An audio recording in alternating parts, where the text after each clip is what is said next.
Hantengu. Hantengu was the upper rank 4 demon and the main enemy of the Swordsmith Village arc. Although he only appeared as a weak and annoying demon at first, he quickly turned into a big problem. He first started splitting himself into multiple demons who caused chaos throughout the village. Eventually, Genya tracked down his real body, but even with his strength, his sword broke when he tried to behead Hantengu.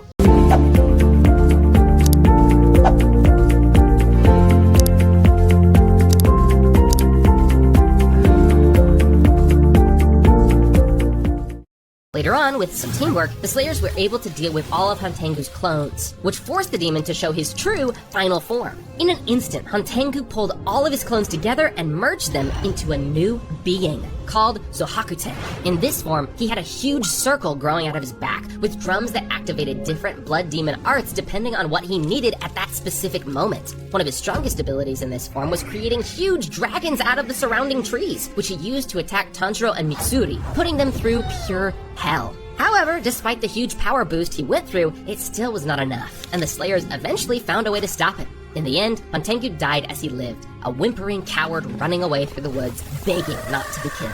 Giyu Tomioka. Giyu, the Water Hashira, is a strong fighter who uses water breathing, which he learned from Sakonji. During the final battles in the Infinity Castle, Giyu pushed past his limits and became even stronger because of his Demon Slayer mark. Giyu's mark appears as a flowing river on the right side of his face, running from his chin to his ear. His water breathing techniques get faster and stronger as the mark manifests, which later allowed him to stand his ground against Akaza for some time. In the final fight with Muzan, he was able to turn his Nichiren sword red after clashing it against Sonomise, which slowed Muzan's regeneration. He was one of the few people to make it out of the final battle alive, but had lost his right arm as a result.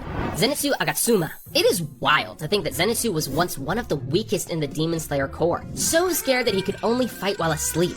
Back then, he was only able to use one breathing form of his thunder breathing style, Thunderclap and Flash. And while it was certainly enough to take down lower ranked demons, it was not going to cut it for the final battle. So, Zenitsu had to get past this weakness by building on the move a lot, eventually building it up to the final version, which he dubs Thunderclap and Flash Godspeed.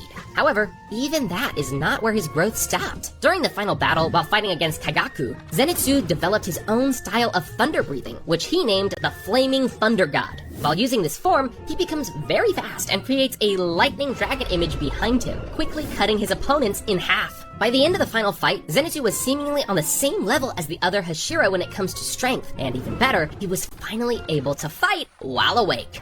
Yushiro. While we did not see much of him before the Infinity Castle arc, Yushiro was instrumental in defeating the Demon Lord and keeping Slayers alive. Using his blindfold blood demon art, he was able to see through the eyes of others, which made him almost all-knowing as he tracked the Slayers through the castle. However, when he sensed Tomoyo's death, full of rage, he unlocked a whole new level to this ability. In this final form, he was able to mind control those he used the ability on. This allowed him to use Nakime's blood demon art against her, moving all the Slayers to the surface as the castle fell apart around them. Later on, he also helped the Slayers with his medical knowledge, reviving Tanjiro and helping cure him with the anti-Muzan drug that he, Tomoyo, and Shinobu created. Inosuke Hashibira. Now, although Inosuke does not really have a clear final form, his strength and power have increased dramatically throughout the series, so it is only fair that we cover him as well. Right from the start, Inosuke proved to be a total madman during battles, throwing himself headfirst against threats without caring for his own safety. However, as time went on, we learned that he is actually pretty smart, using his great flexibility and wild upbringing to confuse opponents in a fight. During the Infinity Castle arc, Inosuke was able to perfect his beast breathing technique, which allowed him to go toe-to-toe with Doma alongside Kanao. He also started to use the repetitive action technique to raise his strength, bringing an even stronger version of his beast breathing forms.